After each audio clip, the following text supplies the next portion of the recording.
एक गांव में एक किसान हरिया रहता था। उसके 3 बेटे थे। बड़ा बेटा किशन, दूसरा बेटा राजू और सबसे छोटा बेटा आसिम। दोनों बड़े बेटे शादीशुदा थे, अपने घरों और खेतों में खुशहाल थे। लेकिन किसान का दिल हमेशा अपने छोटे बेटे आसिम पर आता था।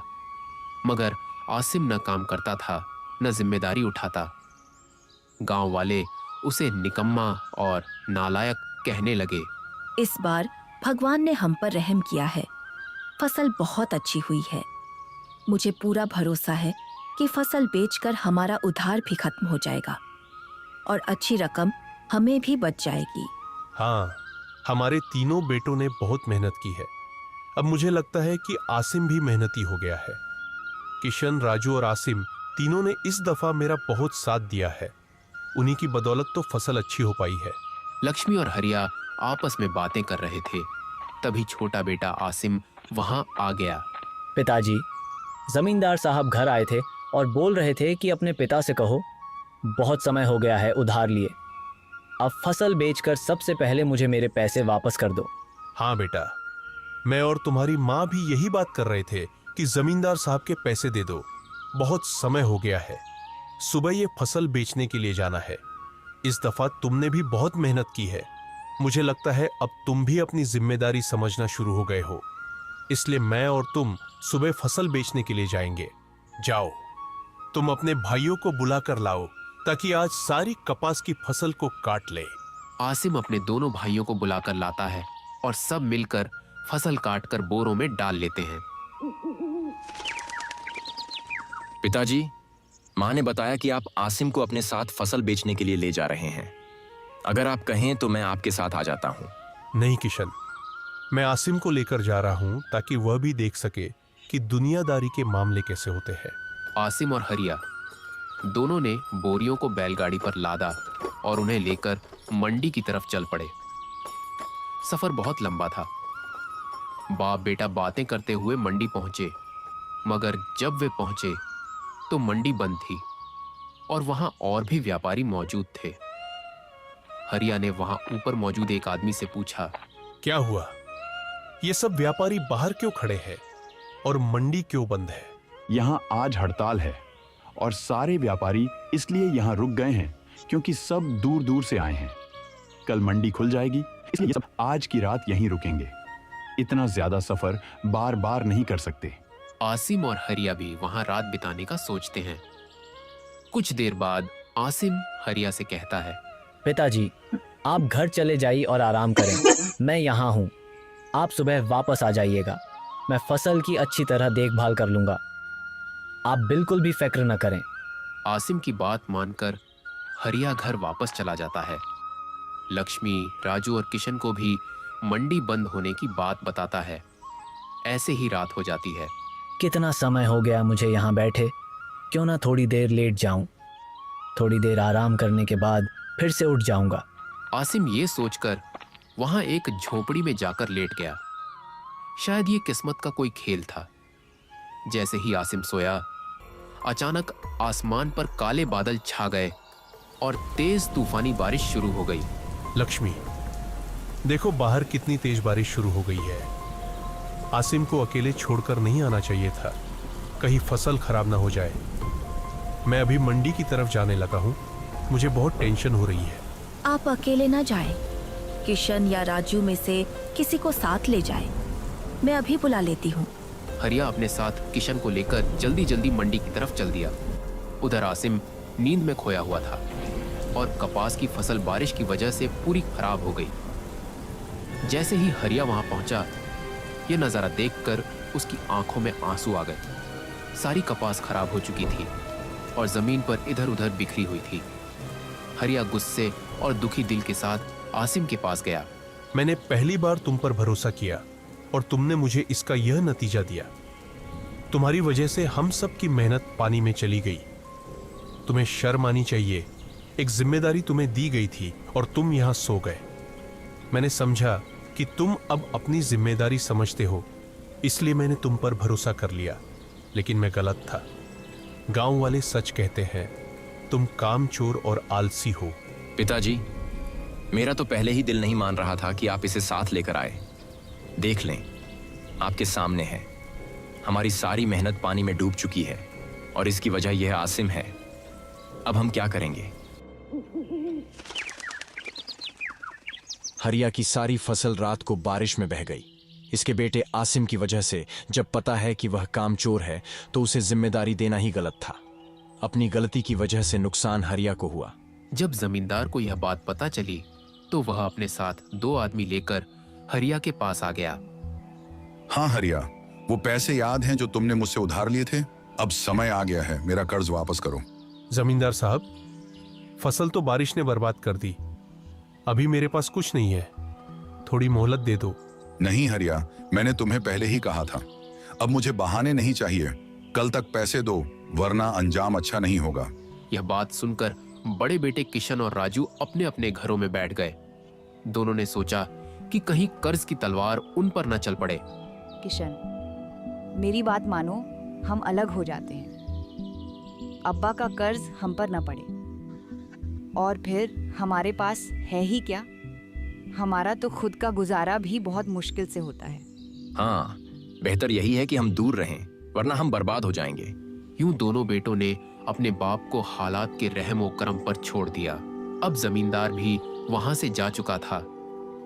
हरिया के दोनों बड़े बेटे भी उसके पास नहीं थे।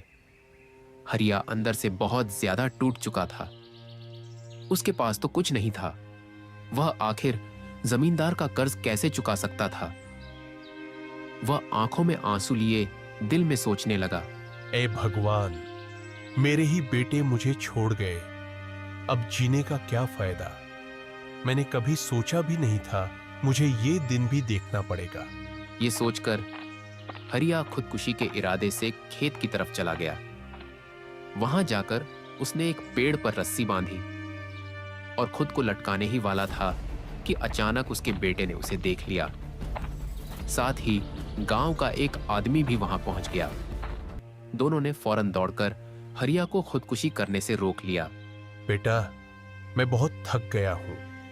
न बेटे साथ हैं, न इज्जत बाकी रही, न कर्ज चुका सकता हूं। अब तो बस मौत ही मेरा सहारा लगती है। नहीं अब्बा, आप मुझे नालायक कहते थे, लेकिन आज से मैं अपनी गलती सुधारूंगा। अगर आप नहीं रहे तो मैं किसके सहारे जीऊंगा? आपकी जिंदगी ही मेरा हौसला है। आसिम, तू मुझे क्यों रोक रहा है? मेरे सिर पर बहुत कर्ज है, मैं दुनिया का सामना नहीं कर सकता। और कल मैं जमींदार को कर्ज कैसे दूं? मेरे पास कुछ भी नहीं है। जी अब्बा, मैं वादा करता हूँ, अब से मैं दिन रात मेहनत करूंगा, कर्ज भी उतारूंगा, इज्जत भी वापस लाऊंगा, लेकिन आपको खोना नहीं चाहता। हरिया ने आसिम को गले लगा लिया। उसके दिल में सालों बाद सुकून आया कि शायद यही बेटा, जिसे वह नालायक समझता था, असल में उसका सबसे वफादार सहारा है। जब गांव के जमींदार को खबर मिली कि हरिया खुदकुशी करने लगा था तो वह तुरंत आया। हरिया, मैंने सुना कि तुम खुदकुशी करने लगे थे। ऐसा कदम मत उठाना। मैं तुम्हें 6 महीने की और मोहलत देता हूँ। फिर से फसल बो, बेचकर मेरे पैसे वापस कर देना। जमींदार साहब, बहुत शुक्रिया। मैं आपका यह एहसान कभी नहीं भूलूंगा और आपको 6 महीने में आपके पैसे जरूर दे दूंगा। हरिया और आसिम बहुत खुश हुए। उन्होंने फिर से खेत में बीज बो दिए। लेकिन कुछ दिनों बाद हरिया ने देखा कि हर सुबह फसल कम हो जाती है। रातों रात कोई आकर फसल खा जाता था। बेटा आसिम, ये सब क्या हो रहा है? हमारी फसल कोई खा जाता है। तुम ही रात को निगरानी करो। जी पिताजी, फिक्र मत कीजिए। आज रात मैं ही खेत में रुकूंगा और देखूंगा कि यह रहस्य क्या है। आसिम रात को चौकीदारी करने बैठ गया।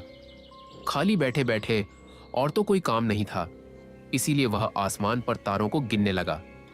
वक्त गुजरता गया।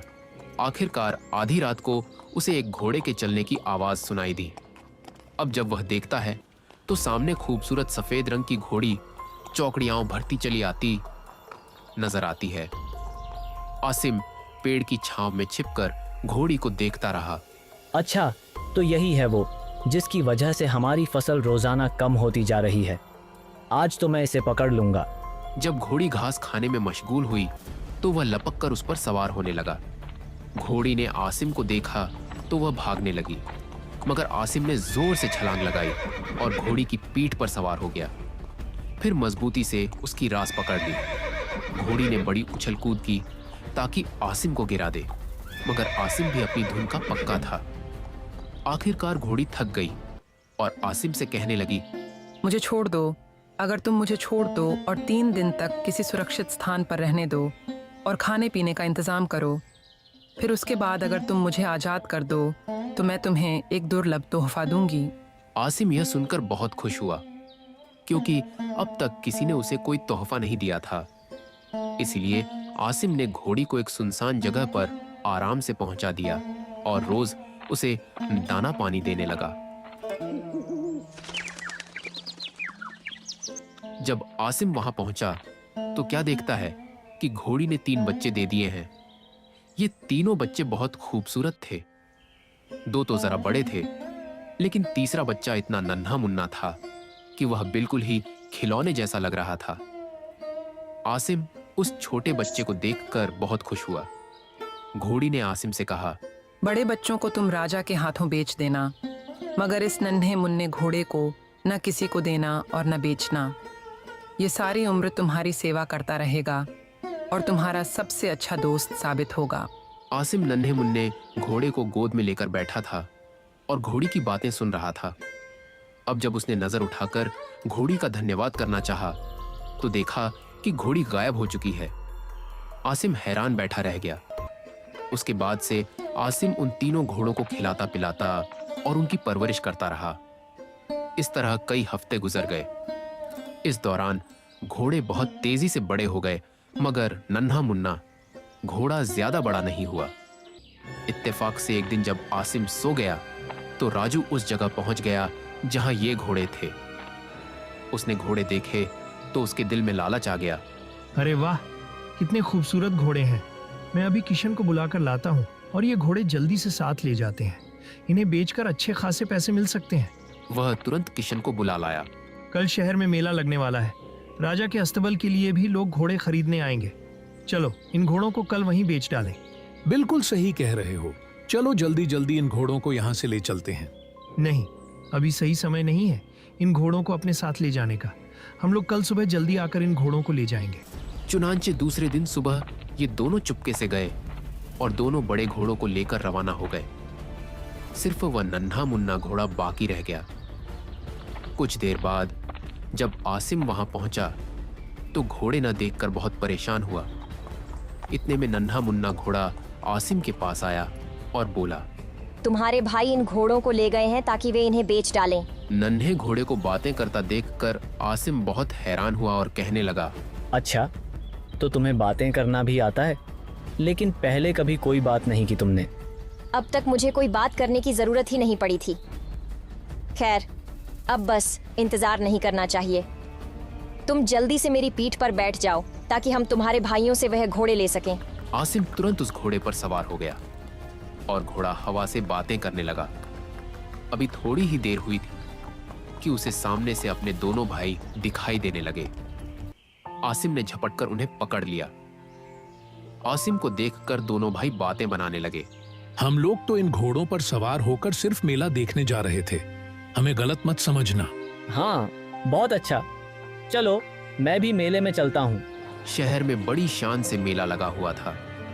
राजा के अस्तबल के हाकिम और खास भी मौजूद थे। जब उन्होंने आसिम के दोनों घोड़ों को देखा तो उनकी खूबसूरती पर वाह वाह करने लगे। अरे ये घोड़े तो देखो कितने प्यारे हैं। मैंने आज तक ऐसे घोड़े नहीं देखे। महाराज को बताना चाहिए, वह जरूर इन घोड़ों को खरीदेंगे। बिल्कुल सही कह रहे हो। मैं अभी जाता हूं और महाराज को बताता हूं। तुम यहां मेरा इंतजार करना और इन घोड़ों पर नजर रखना, कोई और ना खरीद ले। फिर वह महाराज के पास गया और महाराज को उन घोड़ों के बारे में बताया। महाराज, मेले में 2 खूबसूरत घोड़े बिक्री के लिए आए हैं। अगर अनुमति हो तो वे खरीद लें। वाकई, अगर इतने ही खूबसूरत हैं तो ले आओ। आसिम अपने घोड़ों के साथ महाराज के दरबार में हाजिर हुआ। राजा ने घोड़ों को देखा तो कहने लगा, बेशक, ये घोड़े तो बहुत खूबसूरत हैं। मैं इन्हें खास अपनी सवारी के लिए खरीदूंगा। चुनांचे सौदा हो गया। आसिम को राजा ने 2 थैलियां अशरफियों की दे दी और घोड़े खरीद लिए। मगर जब राजा के आदमी घोड़ों को लेकर चलने लगे तो वह घोड़े अपनी जद पर उतर गए और जाने को राजी नहीं हुए। इस पर अस्तबल के हाकिम ने कहा, महाराज, ये घोड़े इस लड़के को छोड़कर कभी भी कहीं नहीं जाएंगे। सारी स्थिति देखकर राजा ने आसिम से कहा, क्योंकि ये घोड़े तुम्हें छोड़कर कहीं भी जाना नहीं चाहते, इसलिए आज से तुम भी हमारे साथ रहोगे। मैं तुम्हें घोड़ों के अस्तबल का काम देता हूँ। आसिम ने अशरफियों की थैलियां अपने भाइयों के हाथ अपने पिता को बेच दी और खुद राजा के साथ रहने लगा। उसके पिता ने जमींदार को कर्ज चुका दिया। राजा के महल में उसके दिन बहुत आराम से गुजरने लगे। उसका नन्हा मुन्ना घोड़ा हर समय उसके साथ रहता था।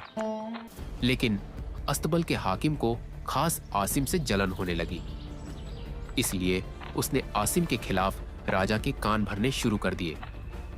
एक दिन उसने राजा से कहा, महाराज, यह आसिम तो बड़ी बड़ी बातें करता है। एक दिन कह रहा था कि अगर मैं चाहूं तो सुनहरी हिरण भी पकड़ कर ला सकता हूं, जिसे आज तक कोई भी पकड़ नहीं सका। यह सुनकर महाराज बड़े उत्सुक होकर पूछने लगे, क्या सच में वह सुनहरी हिरण जो उस दूर दराज दक्षिणी इलाके में रहती है, आसिम उसे पकड़ सकता है? हाँ महाराज, मैंने खुद सुना है। वह कल मुझे बता रहा था। जाओ, आसिम को अभी हाजिर करो। आसिम हाजिर हुआ तो महाराज ने उससे सुनहरी हिरण लाने की फरमाइश की।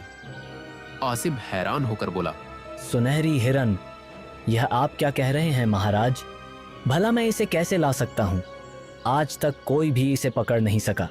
इस जवाब से महाराज बहुत नाराज हुए और बोले, अच्छा, तो इसका मतलब यह हुआ कि तुम आज्ञा नहीं मानोगे। जाओ, 3 दिनों के अंदर हिरण को पकड़कर हमारे सामने पेश करो, वरना तुम्हारी जान की खबर नहीं, तुम्हारी गर्दन उड़ाई जाएगी। बेचारा आसिम यह सुनकर बहुत परेशान हुआ और अस्तबल वापस लौट आया।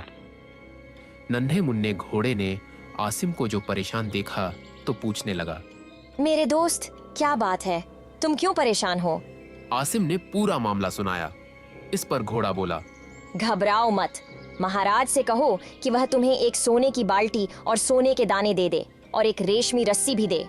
हम लोग कल सुबह ही रवाना हो जाएंगे। राजा ने यह सब चीजें मुहैया कर दी और सूरज निकलने से पहले ही आसिम अपने नन्हे मुन्ने घोड़े पर सवार होकर रवाना हो गया।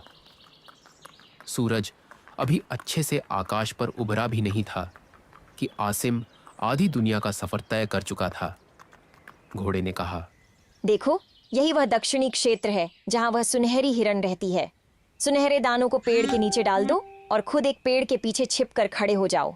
थोड़ी ही देर बीती थी कि वह सुनहरी हिरण आ गई और दाना खाने लगी। आसिम ने रेशमी रस्सी का फंदा बनाकर बड़ी जोर से हिरण के सिर पर फेंका। फंदा ठीक हिरण की गर्दन में बैठ गया। आसिम ने तेजी से रस्सी खींचना शुरू किया। फंदा हिरण की गर्दन में कस गया। हिरण को पकड़कर आसिम अपने घोड़े पर सवार हो गया और वापस लौट आया। राजा ने जब सुनहरी हिरण को देखा तो वह बहुत खुश हुआ, मगर अस्तबल का हाकिम खास और अधिक जल गया। आखिर यह आसिम इतनी जल्दी उस हिरण को कैसे पकड़कर ला सकता है? मेरी तो समझ में कुछ भी नहीं आ रहा। इसी तरह दिन बीतते गए और महाराज का विश्वास आसिम पर बढ़ता गया। लेकिन यह बात अस्तबल के हाकिम को बहुत परेशान कर रही थी। फिर उसने एक दिन महाराज से कहा, हुजूर, यह आसिम तो बड़ी बड़ी बातें करता रहता है। कल कह रहा था कि अगर मैं चाहूं तो उस खूबसूरत राजकुमारी को भी उठा लाऊं जो उस दूर दराज उत्तरी इलाके में रहती है। राजा बड़े उत्साह से बोला, अरे, क्या वही खूबसूरत राजकुमारी जो समुंदर के किनारे नौकाओं में घूमती रहती है? महाराज, वही, उसी की बात कर रहा था आसिम। जाओ, आसिम को अभी बुलाओ। जब आसिम आ गया तो महाराज ने उसे आज्ञा दी कि वह उस राजकुमारी को लेकर आए। महाराज, मैं तो जानता भी नहीं कि राजकुमारी कहाँ रहती है, तो आखिर मैं उसे कैसे ला सकता हूँ? यह सुनकर महाराज को फिर गुस्सा आ गया और वे बोले, इसका यह मतलब हुआ कि तुम यह परेशानी सहन नहीं करोगे। जाओ, 6 दिनों में राजकुमारी को हमारे सामने लाओ, वरना तुम्हारी जान की सुरक्षा नहीं होगी। आसिम फिर परेशान हाल अस्तबल वापस लौट आया। आसिम ने सारी बातें घोड़े को बता दी। यह सब सुनकर घोड़ा बोला, फौरन एक रेशमी तंबू हासिल करो और सोने चांदी के बर्तन और सबसे बेहतरीन खाना सब साथ ले लो। हम लोग सुबह जल्दी रवाना हो जाएंगे। आसिम ने फौरन इन सारी चीजों का बंदोबस्त किया और दूसरे दिन सुबह अपने घोड़े पर रवाना हो गया। घोड़ा सर पर दौड़ता चला जा रहा था। मीलों का फासला सेकंडों में तय हो रहा था। आखिरकार वे समुद्र के किनारे पहुंच गए, जहां दुनिया खत्म होती है। घोड़ा यहां रुक गया। आसिम घोड़े से नीचे उतरा। घोड़े ने कहा, अब यहाँ पर तुम अपना तंबू स्थापित करो और वह सोने चांदी के बर्तन इसमें सजा कर रख दो। फिर उन बर्तनों में वह सब स्वादिष्ट खाना रख दो। आसिम ने जब यह सब काम कर लिया तो घोड़ा बोला, अब तुम छिप जाओ और देखते रहो। जब राजकुमारी आ जाए और तंबू में प्रवेश करके खाने में व्यस्त हो जाए तो जाकर उसे पकड़ लेना और मुझे आवाज दे देना। चुनांचे आसिम इंतजार करने लगा और तंबू की आड़ से समुंदर की ओर देखता रहा। थोड़ी ही देर बाद एक नाव नजर आई। नाव किनारे आकर रुक गई और राजकुमारी नाव से उतरकर दौड़ती हुई तंबू की ओर लपकी। राजकुमारी को देखकर आसिम उसके हुस्न से मुरीद हो गया। राजकुमारी तंबू में जाकर खाने में मशगूल थी कि ठीक उसी समय आसिम ने जाकर उसे पकड़ लिया और घोड़े को पुकारने लगा, आ जाओ मेरे नन्हे घोड़े, आ जाओ। राजकुमारी भी चिल्लाने लगी, मुझे छोड़ दो, मुझे क्यों पकड़ रहे हो? इतने में राजकुमारी ने गर्दन घुमाकर जब आसिम का चेहरा देखा तो वो किसी हद तक संतुष्ट हुई और कहने लगी, तुम कौन हो और मुझे क्यों पकड़ रहे हो? मैं तो बस एक बेवकूफ हूँ जिसे लोग आसिम कहते हैं। मैं तुम्हें महाराज के पास ले जाने के लिए आया हूँ। आखिरकार आसिम राजकुमारी को लेकर शाही महल पहुंच गया। राजा राजकुमारी को देखकर बहुत खुश हुआ। ऐसे ही कुछ दिन बीत गए और एक दिन राजा ने उसे शादी के लिए कहा, लेकिन राजकुमारी तैयार नहीं हुई। अगले दिन राजकुमारी ने आसिम से कहा, आसिम, मैं इस महाराज से शादी हरगिज नहीं करूंगी।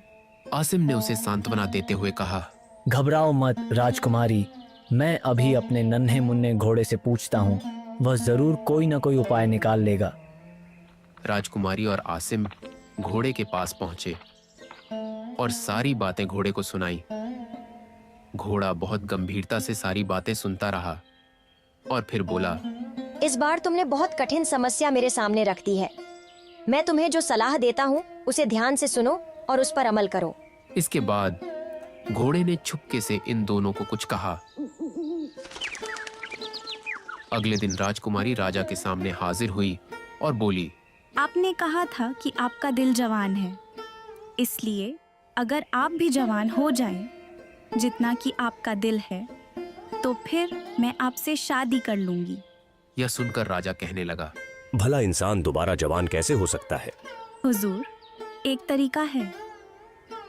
अगर इंसान बकरी के दूध में 1 मिनट के लिए डुबकी लगा ले, तो फिर वह उतना ही जवान हो सकता है जितना कि उसका दिल है। क्या वास्तव में ऐसा हो सकता है? जी हाँ, हमारे देश में तो यह सामान्य नियम है। अब आप खुद ही देख लीजिएगा कि आपका दिल वास्तव में उतना जवान है जितना कि आप कहते हैं। राजा ने तुरंत आदेश दिया कि एक बड़ी सी दीग में बकरी का दूध भरकर पेश किया जाए। सेवक दौड़कर गए और थोड़ी ही देर में एक बड़ी सी दीग बकरी के दूध से भरी हुई ले आए। सभी दरबार में उपस्थित लोग हैरानी से यह तमाशा देख रहे थे। राजा ने दूध में गोता लगाया। राजा का सारा शरीर दूध के अंदर डूब गया।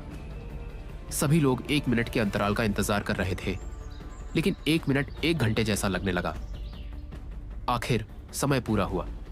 लोग बड़ी तीव्रता से उसे देख रहे थे। दीग से बाहर निकलकर राजा बड़े गर्व से राजकुमारी की तरफ देख रहा था और मुस्कुरा रहा था। दरबार में जो लोग यह देख रहे थे, वे आपस में कानों में बातें करने लगे और कहने लगे, अरे यह राजा तो बिल्कुल भी नहीं बदला। राजकुमारी ने आगे बढ़कर राजा से कहा, महाराज, मुझे अफसोस है, मगर अब यह साबित हो गया है कि आपका दिल उतना जवान नहीं है जितना आप सोचते हैं। राजा ने बड़ी हैरानी से पूछा, क्या वास्तव में मैं अब जवान और खूबसूरत नहीं हूँ? राजकुमारी ने तुरंत झपक कर राजा के सामने आईना पेश कर दिया। आईने में राजा को जब वही अपनी बुरी शक्ल दिखी तो वह बड़े दुखी लहजे में बोला, तुम ठीक कहती हो, मैं बहुत बुरा हो चुका हूँ। लेकिन आप इतने भी कमजोर नहीं हैं कि मेरी शादी न करा सके। इस पर राजा ने कहा, हाँ हाँ, मैं अभी इंतजाम कर देता हूँ। ये कहकर राजा ने तुरंत राजकुमारी की शादी आसिम से करा दी और दोनों को बहुत सारे तोहफे दिए। आसिम और राजकुमारी उस नन्हे मुन्ने घोड़े पर सवार होकर राजकुमारी के देश की तरफ रवाना हो गए।